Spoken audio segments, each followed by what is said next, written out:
Avant de répondre à cette question incroyable pour savoir si ça serait bien que nos députés s'entretuent, aujourd'hui, la vidéo est sponsorisée par CyberGhost VPN, dont je vous ai déjà parlé quelques fois. Un VPN ou réseau privé virtuel, c'est une sorte de tunnel qui vous permet tout un tas de choses, la première et la plus importante étant de sécuriser vos données en les séparant du reste d'Internet. Un des avantages majeurs pour le grand public, c'est qu'il permet également de faire sauter les restrictions géographiques. Cela vous permet d'accéder par exemple à des services de VOD comme Netflix, avec le catalogue qui n'est pas disponible en France, et donc y trouver de nouvelles séries, des documentaires et des films historiques qui sont pas disponibles chez nous. Ceci dit, ça fonctionne aussi dans l'autre sens, puisque vous pouvez, quand vous êtes à l'étranger, regarder les programmes français sans souci. Et si vous êtes en déplacement, en vous connectant sur un réseau public comme ceux des gares par exemple, eh bien ça va vous permettre de sécuriser votre connexion, alors que normalement ces réseaux publics sont ouverts aux quatre vents. Voilà. Avec CyberGhost VPN, vous pouvez protéger jusqu'à 7 de vos appareils, ordinateurs, smartphones, tablettes, etc. Et c'est plus efficace qu'un bouclier, voilà. C'est évidemment disponible sur beaucoup de plateformes, bref, ça peut être plutôt intéressant, d'autant plus qu'ils ont plus de 15 ans d'existence, 38 millions d'utilisateurs et d'excellents retours, autant vous dire qu'ils ont un peu d'expérience déjà. L'été dernier, moi je m'en suis servi pour réserver mes vacances, parce que sur les sites de tourisme, ce sont des petits filous, et ils font gonfler les prix si vous êtes en France, ou que vous allez souvent voir telle ou telle destination pour prévoir vos vacances. Alors vous avez plusieurs abonnements différents, mais grâce au lien que je vous mets en description, vous aurez 4 mois offerts pour l'abonnement de 2 ans et vous bénéficierez du service pour à peine 2 € par mois. Voilà, avec tout compris dedans. Comme toujours, si vous voulez aider la chaîne, allez jeter un œil au lien dans la description. Vous avez 45 jours d'essai satisfaits ou remboursés. C'est idéal pour tester sans prendre de risques. Merci à notre partenaire du jour, CyberGhost VPN. Et sur ce, en route pour l'aventure, mais surtout en route pour la bagarre. Faut-il rétablir le duel? Et plus spécialement, faut-il le faire à l'Assemblée nationale? La question vous paraît étrange, pourtant elle a beaucoup fait parler Twitter il y a quelques temps. À l'occasion des débats houleux sur la réforme des retraites proposée par le gouvernement en ce début d'année, beaucoup d'observateurs ont estimé que l'Assemblée nationale se transformait un peu en grand n'importe quoi, certains députés en venant même à se battre dans les couloirs. Voilà, donc Twitter s'est amusé d'une réflexion, quitte à se battre, autant rétablir les duels armés en bonne et due forme, d'autant que le dernier a eu lieu précisément entre 2 députés en 1967. Mais tout ça, est-ce vraiment une bonne idée? Je vais mettre de côté toute considération politique pour savoir si ce serait intéressant que des députés s'entretuent, et on va faire un petit retour sur près de 4000 ans de duels.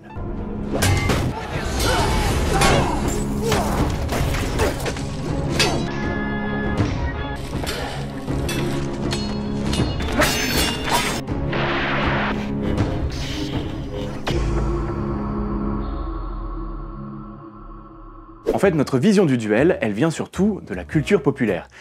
Et comment vous dire que c'est absolument pas nouveau, voilà. Je parlais de 4000 ans à l'instant parce que le plus ancien récit épique européen que nous connaissions, c'est l'Iliade, le récit de la chute de Troie par Homère. Et là, normalement, vous devez avoir fait un truc du genre ah, mais oui.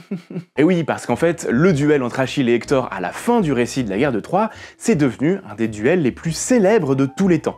Mais au-delà de ça, cette histoire est parsemée de ces duels entre héros qui s'affrontent pour savoir qui a raison, et c'est quelque chose d'assez bien mis en scène dans le film 3 de 2004, sur lequel j'avais fait une vidéo complète juste ici.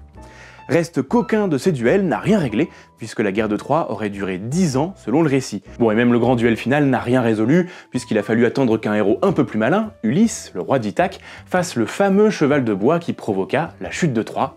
C'est le cheval de Troie. Et ça, vous voyez, c'est un peu le résumé de la pratique du duel dans l'histoire. Oui, c'est classe. Oui, ça fait parler, mais au final, il semblerait que ça ne résolve absolument rien. Voilà, abonnez-vous, mettez la cloche, un commentaire et un like, le partage c'est important, l'histoire est vivante, ne l'oubliez pas, à bientôt pour une nouvelle vidéo. Non, on va essayer d'aller un peu plus loin quand même si j'ai spoilé la fin de ma vidéo, regardez-la s'il vous plaît, c'est pour les stats, c'est important, et je vais dire des trucs intéressants. Normalement, voilà. Bon, commençons par le commencement, un duel, c'est quoi ? Il s'agit d'un combat généralement ritualisé, permettant théoriquement de régler une querelle ou réparer une offense par le moyen des armes. Il peut se pratiquer seul ou en petits groupes, et cela peut être pour son propre compte ou pour le compte d'une autre entité, quelqu'un qui ne peut pas ou ne veut pas se battre, ou tout un peuple, une nation. De manière générale, retenez que le duel en tant que concept, ce n'est pas juste un combat, c'est quelque chose vraiment de carré, avec un accord, une manière de faire, et c'est entre 2 parties. C'est d'ailleurs pour ça que ça s'appelle duel. Duel, duo, c'est la même racine. En revanche, ça n'a rien à voir avec bon duel. Dans le cas du duel d'Achille et Hector, les deux héros ont livré bon nombre de duels pour le compte de leurs peuples respectifs, mais le duel final qui les oppose a un motif personnel. Hector a tué Patrocle, le compagnon d'Achille, et ce dernier souhaite le venger pour réparation. Classique, j'ai envie de vous dire, hein, voilà. Selon les époques, selon les endroits, le rituel change. Parfois le duel est parfaitement autorisé, encadré, et peut même faire figure de réelles possibilités légales de régler un problème. C'est le cas des duels de l'âge des héros, dont je parlais juste avant, mais aussi, eh bien, on retrouve ça et là dans l'histoire. Les exemples les plus connus sont probablement ceux des traditions germaniques, les fameux duels judiciaires. Dans l'Antiquité germanique et jusqu'au Moyen-Âge, on trouve des témoignages et des sources faisant état de duels dans le but d'encadrer des situations pouvant mener à une violence beaucoup plus importante, complètement débridée, et une vengeance sans cesse renouvelée. Le duel va servir à arrêter l'escalade de la violence. Dans certains cas, il peut même s'agir d'un procédé rituel et légal par lequel on estime que les dieux vont faire entendre leur avis en favorisant le vainqueur qui représente une idée ou une position. Dans les deux approches, le but est de dénouer une situation qui pourrait se compliquer ou que l'on n'arrive pas à trancher. Et quand je dis dénouer une situation, il y a une vraie volonté de la régler de manière définitive. Oui, ça fonctionne rarement, mais j'y reviendrai, vous en faites pas. Évidemment, avec la christianisation, ce genre d'approche est particulièrement pointé du doigt et interdit par l'Église qui y voit une forme de blasphème, même si cela a un fondement juridique. Parce qu'on ne force pas Dieu à exprimer son avis, c'est aussi simple que ça. Progressivement, avec l'évolution de la justice et du droit, le duel judiciaire traditionnel s'efface à la fin du Moyen-Âge. On retrouve en parallèle et par la suite la mise en place des duels sans approche judiciaire officielle, qu'ils soient civils, c'est-à-dire se réglant au coin d'une rue, ou officialisés dans une lice avec du public. La période moderne, juste après le Moyen-Âge, c'est probablement celle qui a le plus popularisé la figure du duel telle qu'on l'imagine, et au-delà de la période médiévale, où il se pratique de manière très populaire à travers la joute et les tournois par exemple. Pour ce qui est de notre époque moderne, vous connaissez l'image. Deux gentilshommes, capes et grands chapeaux croisant le fer pour un oui, pour un non, contre les gardes du cardinal, le vicomte de Valvert ou l'infâme Pérole. Ces exemples plutôt issus de la fiction n'en évoquent pas moins une vraie réalité. Pendant toute cette période de cap et d'épée, les duels sont considérés comme un fléau absolu. Si on y perd d'abord la vie, le pays y perd sa jeunesse. Masculine, parce que les duels entre femmes, c'était quand même pas tellement l'ambiance. Enfin, on en a eu au 19e siècle, mais le sujet mériterait une vidéo à lui seul. Voilà. Les pouvoirs publics les feront interdire plus d'une fois, avec des sentences très lourdes pour ceux qui s'y adonnent. C'est d'ailleurs l'interdiction de Richelieu qui reste la plus connue, car elle apparaît régulièrement dans Les Trois Mousquetaires d'Alexandre Dumas. Mais ce n'est pas le premier, puisqu'on retrouve cette interdiction très régulièrement dans l'histoire. On parlait de l'Église un peu avant, mais Saint Louis, déjà au XIIIe siècle, avait tenté d'interdire cette pratique, comme Napoléon tentera de le faire bien après Richelieu. Parce que oui, sous Napoléon et pendant le 19e siècle, les duels à l'épée, au sabre ou au pistolet étaient encore très fréquents. Il semblerait même qu'on ait eu un exemple de duel au tromblon et en montgolfière. Voilà, le principe est simple, le premier qui crève la montgolfière de l'autre a gagné. On dirait un concept de vidéo de youtubeur à succès. Ne le faites pas, ne le faites pas, ne le faites pas. Bref, au Premier Empire, les duels sont toujours très fréquents, notamment dans l'armée de Napoléon, ce qui bien entendu faisait considérablement augmenter la mortalité des soldats et agaçait le gouvernement. Je vous recommande d'ailleurs le film de Ridley Scott, Les Duellistes, sur ce sujet. Le tableau est assez intéressant. Comme le disait un adage de l'époque, un hussard qui n'est pas mort à 30 ans, je vous laisse compléter ça en commentaire. Vous l'aurez compris, déjà, il n'y a pas le duel. Il y a plusieurs duels, plusieurs formes, plusieurs types, plusieurs raisons, plusieurs contextes, plusieurs armes. L'idée reste la même, mais ne se manifeste pas toujours de la même manière. Tenez par exemple, on imagine souvent les duels comme étant des duels à mort, mais ce n'est pas toujours le cas. En 1967 en France, le duel considéré comme étant le dernier a opposé Gaston Defferre et René Ribière, tous deux députés. Et ce duel ne s'est pas fait à mort, mais au premier sang, chose que l'on retrouve ici et là dans l'histoire, car le but du duel, c'est aussi de pouvoir reconnaître de manière publique et ou légale que l'affaire est close, de manière visible et sans discussion possible. Alors je dis premier sang, mais en réalité, René Ribière a perdu ce duel en se faisant toucher 2 fois par Gaston Defferre à l'avant-bras. Alors tout ça, sur le fait de pouvoir reconnaître la chose en public, c'est de la théorie. Voilà, ce duel de député était un duel à l'épée, mais 20 ans avant, Gaston Defferre avait déjà participé à un duel au pistolet. C'est aussi le cas du célèbre écrivain Romain Gary, qui aurait plusieurs fois participé à ce genre de pratique dans le courant du XXe siècle. Amusante anecdote assez connue, il aurait provoqué l'acteur américain Clint Eastwood, spécialiste des westerns, en duel au pistolet, duel pour une femme qui n'aura jamais lieu parce que Clint Eastwood a refusé. Voilà. Reste qu'à cette époque, le duel est tombé en désuétude, il semble parfaitement anachronique et est décrit comme une mascarade complètement absurde par quelques observateurs de l'époque. Les deux guerres mondiales sont évidemment passées par là, et elles ont imprimé dans la conscience de la population une image durable de la violence excessive qui ne règle absolument rien et a en réalité tendance à faire empirer les choses. Voilà. Même les officiers pratiquant l'escrime et le point d'honneur ne veulent plus risquer leur vie entre gens ayant traversé le même enfer de la guerre. C'est là que la pratique du duel s'est réellement progressivement arrêtée, même s'il existe encore des traités de la science du point d'honneur entre les deux guerres. Ces traités expliquent de long en large et en travers dans quelles circonstances, pourquoi et comment participer à des duels, jusqu'aux détails du matériel, des témoins, des armes, de l'aspect purement juridique du problème, parce que, eh bien, c'est interdit, hein, voilà, donc il y a un aspect juridique qui se pose. Voilà, on vient de parler un peu rapidement de l'histoire du duel, mais dans tout ça, il y a quelque chose d'important. La plupart des duels que nous connaissons, en tout cas l'idée que nous nous en faisons, eh bien elle nous vient de récits, elle nous vient de romans, de films, de séries, de jeux, de tout ce que vous voulez, où le duel est magnifié. Et cette mise en scène épique et magnifique de la violence du duel, elle s'est cachée derrière bien des noms. L'héroïsme, le panache, l'honneur, le devoir, la légende, on est en réalité typiquement devant un exemple de violence comme fait social, accepté et parfois encouragé. La chose est tellement établie en France que les autres pays européens tendent à considérer les Français comme étant très belliqueux. Au XVIIIe siècle, un diplomate aurait déclaré qu'il ne connaît pas un Français digne d'intérêt qui n'ait tué son homme en duel. Voilà, c'est tout un programme, vraiment.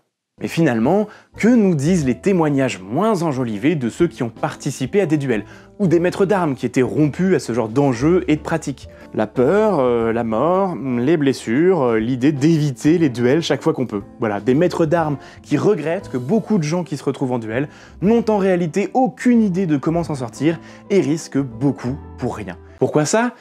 Eh bien parce qu'en fait on peut y mourir tout à fait bêtement. Un combat, ça ne se limite pas à la maîtrise des armes.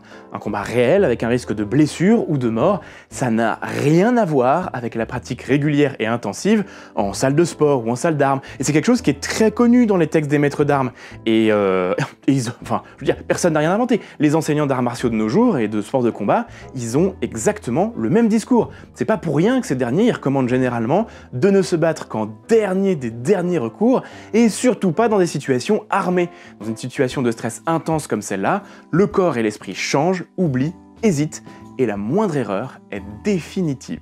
Oui, ne parlons même pas des duels au pistolet, à quelques pas, malgré la portée et l'efficacité relative des premières armes avec lesquelles ça se pratiquait, ça n'en reste pas moins quelque chose de particulièrement lié à la chance, hein. D'ailleurs, Évariste Galois, un mathématicien jugé particulièrement prometteur, trouva la mort en 1832 à la suite d'un duel au pistolet dont les circonstances restent obscures, probablement une querelle pour une femme.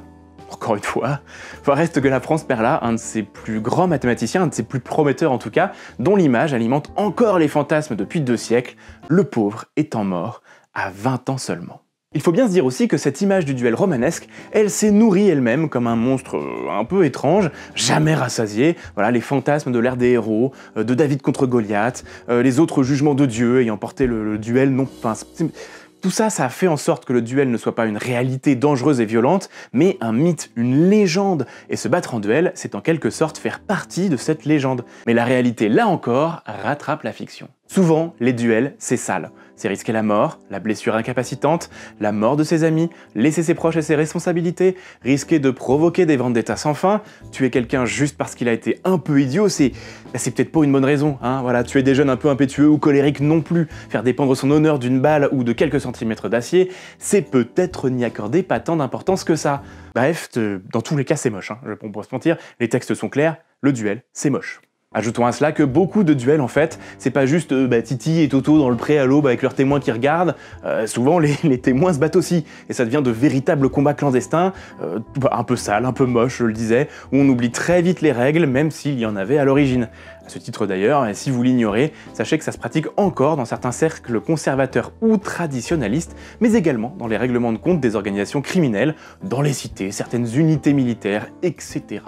Pour résumer en citant un ami connaisseur du sujet, parfois le duel, c'est ni plus ni moins qu'une baston de rue avec bien plus de morts. D'ailleurs, il n'y a pas si longtemps que ça, une chanson très populaire proposait à quelqu'un d'aller tête à tête se fumer derrière les cyprès après que ce quelqu'un ait mal parlé à la sœur du chanteur. Et oui, même dans la culture populaire contemporaine, le duel existe encore bel et bien. Au-delà de ça, les duels, c'est pas un miracle et ils ne règlent en réalité pas grand-chose.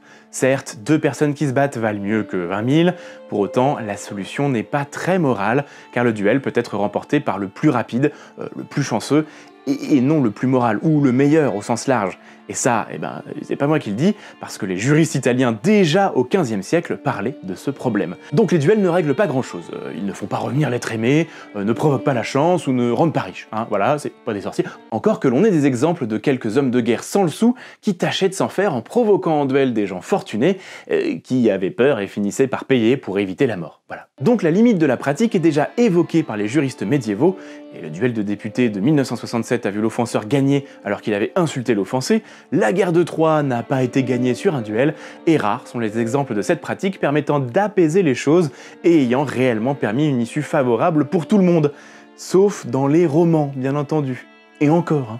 En tout cas, dans cette histoire de rétablissement des duels à l'Assemblée nationale, beaucoup ont dit ça pour rire, mais d'autres étaient un peu sérieux. Voilà, l'histoire est pleine de récits de duels, et si je vous demande de m'en donner quelques-uns, vous allez forcément m'en trouver plein. Celui entre Hector et Achille, bien entendu, on vient d'en parler. Vous avez peut-être aussi entendu parler du dernier duel dont Ridley Scott a fait un film récemment. Les duels de D'Artagnan, des Mousquetaires, du Capitaine à la Tristée ou de Cyrano de Bergerac, le duel du coup de Jarnac, David et Goliath, les duels au revolver de la conquête de l'Ouest, il y en a plein. Notre histoire est pleine de duels. Notre histoire, nos romans en tout cas, nos histoires sont pleins de duels. Et c'est un peu là le fond du truc. Une grande partie des duels qui ont marqué l'histoire sont devenus des légendes, des récits, des aventures incroyables qui évoquent l'idée de dépasser sa condition de simple mortel pour des idéaux plus grands, et c'est beau dit comme ça. Pour autant, comme je le disais, la légende a nourri la légende comme un monstre insatiable jusqu'à ce que les 2 guerres viennent remettre un peu tout le monde les pieds sur terre. Enfin, les 6 pieds sous terre surtout. D'une certaine manière, cela va de pair avec le fait d'avoir rendu la guerre romanesque également. La gloire, la raison suprême, tout ça. Dans les 2 cas, ces histoires, elles ne racontent jamais la réalité. Les vies gâchées, les proches abandonnés et les milliers d'évaristes gallois de l'histoire des duels. Dans bien des cas, on se rend compte que le duel n'est pas une question d'honneur, il est une question humaine avant tout. C'est souvent l'expression d'une souffrance profonde, dans le cas des duels amoureux par exemple. Parfois c'est un problème d'ego, mais également une volonté de posture. À quel point est-ce que provoquer en duel ou en faire n'est pas intimement lié à la construction de soi-même, de son rang social, de son activité, ou je ne sais quoi encore, voilà, de son incapacité à gérer les problèmes autrement que par une violence un peu aveugle et absurde finalement. Alors, je sais ce que certains vont me dire. La société d'aujourd'hui, qui a peur de la moindre blessure, de la moindre violence, blablabla, je vais pas m'étendre sur cet argument qui n'a aucun sens, mais songez aux 3 exemples de personnes ayant interdit les duels que j'ai pu vous donner. Saint-Louis, Richelieu, Napoléon, des gens bien connus pour être de paisibles pacifiques, clairement des hippies avant l'heure. Bref, il ne faut donc pas chercher les raisons de cette interdiction et ce rejet dans les problèmes de la société actuelle, mais plutôt dans la manière d'aborder les problèmes humains et de société en général. Je ne vais pas rentrer ici dans un débat sur la violence au sens large et son utilité. Mais le duel a été pendant longtemps une manière de régler tout et n'importe quoi par la violence, parfois définitive, au mépris de toutes les autres solutions. Et revenir à ça, c'est un projet qui est évidemment politique et hautement discutable, et ça correspond assez peu à l'idée d'égalité et de fraternité de la devise française. Et pour citer le comte de Gonzague dans Le Bossu, Dieu est toujours du côté des plus forts. Cela correspond aussi assez peu au concept de laïcité, cette histoire, voilà. Aujourd'hui, on a des lois, garantissant théoriquement un équilibre et une médiation plus facile entre les gens et leurs problèmes. De la diplomatie, et finalement beaucoup de choses mises en place pour que Kevin, mathématicien prometteur, ne soit pas le nouvel Évariste gallois, et puisse potentiellement obtenir son prix Nobel des décennies après ses 20 ans. Bien sûr, de nos jours, le terme de duel a beaucoup évolué et on peut le trouver en sport, en affaires, dans les jeux vidéo ou les jeux de société pour mettre l'accent sur le caractère un peu exceptionnel des 2 personnes qui vont s'affronter, le plus souvent sans grand danger, mais avec un enjeu que l'on estime important. Mais tout ça, ça pose une autre amusante question qui a aussi beaucoup fait parler récemment. Vous pensez que si D'Artagnan avait eu un psy, il aurait moins provoqué de monde en duel ? Je vous laisse répondre à ça en commentaire et je vous remercie d'avoir suivi cette petite réflexion d'actualité entre deux tournages de musée. Comme toujours, n'oubliez pas de vous abonner, liker et partager la vidéo. N'hésitez pas également à aller jeter un œil aux offres de CyberGhost VPN en description pour aider la chaîne. 2 € par mois l'abonnement pour protéger votre connexion. Quant à nous, on se retrouve très rapidement pour un nouveau sujet. En attendant, bien entendu, n'oubliez pas que l'histoire est vive.